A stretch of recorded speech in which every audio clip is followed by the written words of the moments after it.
Hey everybody, this is Jeff Noble live at the 2017 National FASD Conference here in Calgary, Alberta at the beautiful Westin. Again, this conference is all about courage and hope. And this has also been provided by CanFASD.ca, the Canadian FASD Research Network. They've been awesome to bring Jeff and all of his sweet equipment. And so what I've been able to do is literally guerrilla style is grab people and interview them. And since this is all about courage and hope for those persons with an FASD, see, I'm learning the new lingo. I see, yeah. And so, you know, this is Blair Charters. And Blair Charters is a person with FASD, but we followed each other on Facebook for a while, and he is hilarious. He's a really funny guy, and I love his posts. And so when I knew he was here, and he approached me today, I wanted to make sure I snagged him because he's doing some really excellent stuff. So Blair, welcome. Hey. Hi. Thanks for joining us. Thank you.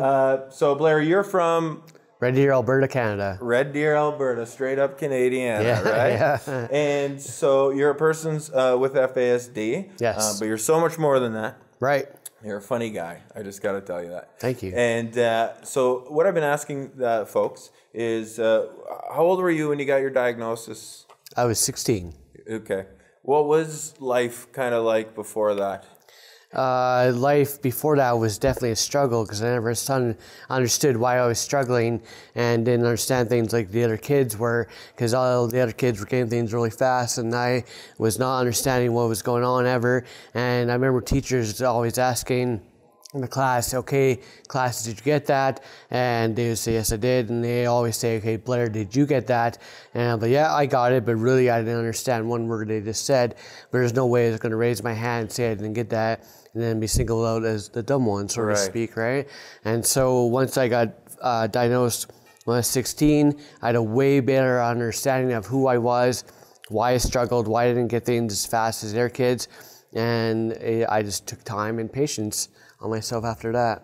Oh, that's so good. Yeah. And so who did someone push, like not push you, but guide you towards the diagnosis? When did you think maybe this is, when you heard FASD, when did you think maybe this is what I got? My sister was reading pamphlets about feed alcohol, and I read those pamphlets, and everything in the pamphlets described me to a T. And then my mother read those pamphlets, and everything just explained everything about me and who I was and why I struggled. And then I got assessment completed, and that's basically how I knew. How did you feel once you got word that you were on the spectrum? Like when you got the diagnosis, how did you feel inside? Like sadly, because there's a lot of negative people in this world, and I was one of them. And then I labeled myself. I hate this word. I totally hate this word a lot. But I labeled myself retarded, which is like the worst word in the world in my book. And I hate that word, but that's the way I labeled myself for years. Because back in the day, people thought if you had a disability, you were retarded. And that's the way people thought. And then sadly, that's still the way people think now, right? But basically, if you take the disability, you have the ability to do whatever it is you want, right? And that's right. So I took the word can't out of my head. People told me for years, they're like, you can't do this, you can't do that. Why even try? You have feed alcohol, you'll fail. And for years, I said myself too, until basically I took the word can't out of my head. And now you'll never ever hear me say the word can't. If you tell me I can't do something, I'm going to say, oh yes, I can. You watch me and I'll do it. And you've been doing a lot of stuff. Yeah. And you're a speaker? Yes, motivational speaker. You're a motivational speaker. Yeah. And you're an author? Yes. And so let's talk about the speaking. Okay. What made you decide, well, now I'm going to be a speaker? Since I was 17 and I'm 38 now, people told me that I should be a motivational speaker, and people every couple of years told me I should be a motivational speaker. And one day, I was just relaxing somewhere, and I was giving off some good vibes to people, and someone told me I should be a motivational speaker, and this light day into my head, like, yeah, that's a good idea. And then I went to the library and I wrote about my story, my life story, for like 4 days straight. And then my pen dropped, and I was like, what do I do now? And then basically I found some right people in Red Deer to help me with my speech. We worked on that speech, my very first speech. We worked on it for about 8 months, somewhere around there. Yeah. And then just getting it all together, and then I practiced it like every day, like almost every day for like 3 days a week, right? And then finally I gave that speech off, and then I had about 25, 30 people in my speech, and it was great. Oh, that's awesome. Yeah, it turned out really, really good, yeah. How did you feel your first speech? So empowering, like uplifting, very almost like spiritual too, right? And then it had like an incredible high going on, if you know kind of what I'm... Yeah, well, I do a little bit of speaking myself. Yeah. I get so nervous. Do you get nervous? Yeah, I was nervous today, but I nailed it, of course, right? And then, so it's So what all was good. your talk on today? Because you talked right here at the conference, and what was your talk about? So my talk was about my 3 major struggles in life, growing up in school and how that was a challenge for me, making friends and how I didn't always have the best decisions in life to make friends. I knew what I knew how to do to make friends, like shoplifting. I shoplift for my so-called friends and realized that those aren't my friends. Yeah. And I talked about alcohol and how I deal with that. And I drank for many, many, many years, and I ripped off my friends, my family, broke into cars and houses to drink. And it was definitely a problem. I wasn't exactly an alcoholic, but it was a problem when I kept on ripping off people.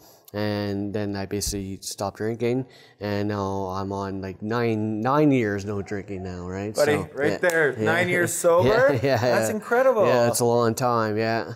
Good for you. Yeah. And so in your talk, you talk about you struggled at school. Yeah. And now because obviously we know people, persons with fetal alcohol. Right. Because you're people first, right? Yeah. You have a support system. Yeah.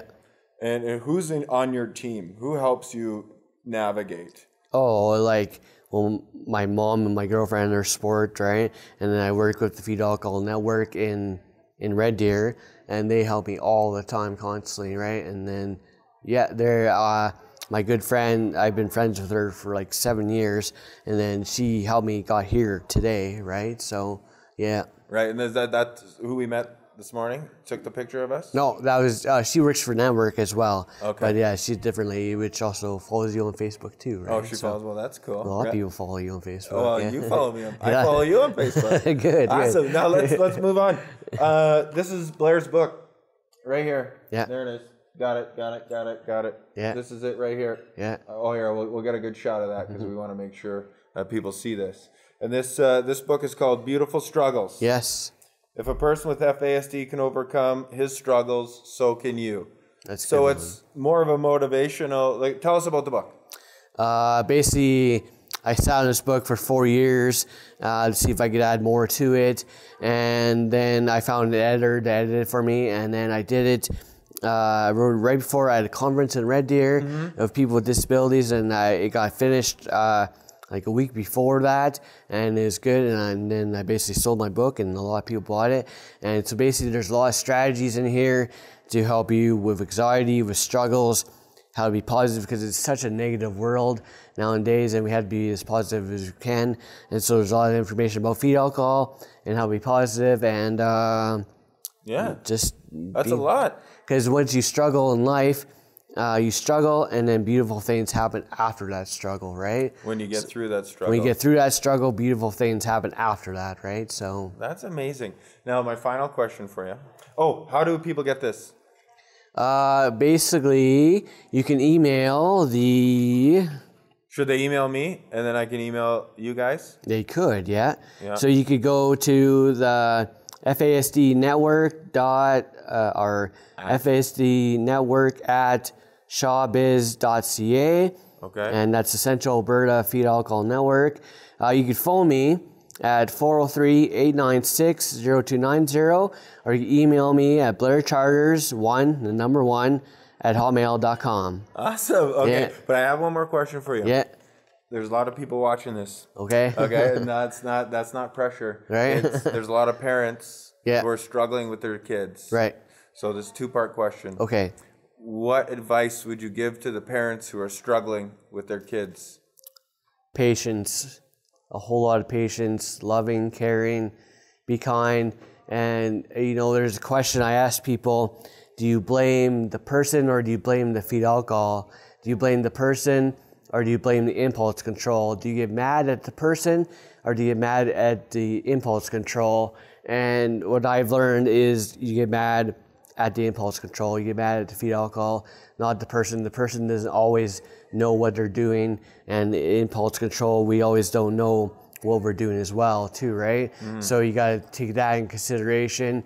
Don't, when you get mad, walk away for a few moments, breathe, think about what you had to talk about with them, and talk to them over calm matter. You try to talk to me when you're mad at me and yelling at me, that's gonna be ugly, and I'm gonna start yelling at you, and nothing's gonna get resolved. So basically, patience, a whole lot of patience, right? So bucket of patience. yeah, There's gonna be people watching this, maybe not now, but in the future that are persons with FASD. Yeah. And they don't have much hope. What's your advice to them?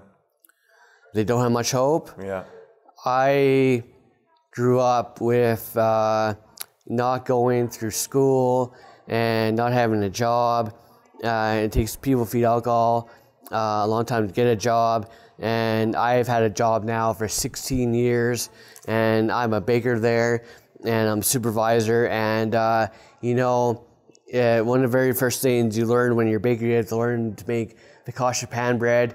Me and this focaccia pan bread were not friends for 3 years. Okay. This bread was a bully to me. It teased me. It called me names, I'm sure of it, right? And nobody had hope for me. I didn't have hope for myself.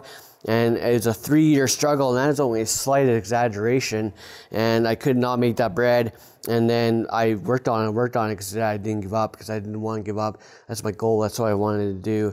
And then one morning I just magically woke up and magically went to work and magically got it. And it was so great, that feeling, because after a 3-year struggle of crying and being in pain and just really hating this bread and not getting it, and I finally got it, there might have been some hope there, hope that I would finally get it someday, right? And then basically it was just never giving up. Never giving up. Yeah, well, never you giving haven't up. given up. That's you're right. a baker, you're a speaker, you're an author. Yeah. And you're awesome. Yeah, thank you. Great. So Thank you. guys, listen, courage. And Blair's main point, I think, is patience. If you're a person with FASD, patience with yourself. If you're a caregiver, right, and you find yourself struggling, patience with your kid, because out of the struggle is where the beauty and the awesome happens. Beautiful struggles, yeah. Thank you so much, Blair. You're the best. Sorry I had to take you away from your lunch. That's fine. There's lots of food out there. So okay, cool. Okay, guys, and that's it for us for now. We're going to be back. We got a ton more people we're going to be talking to.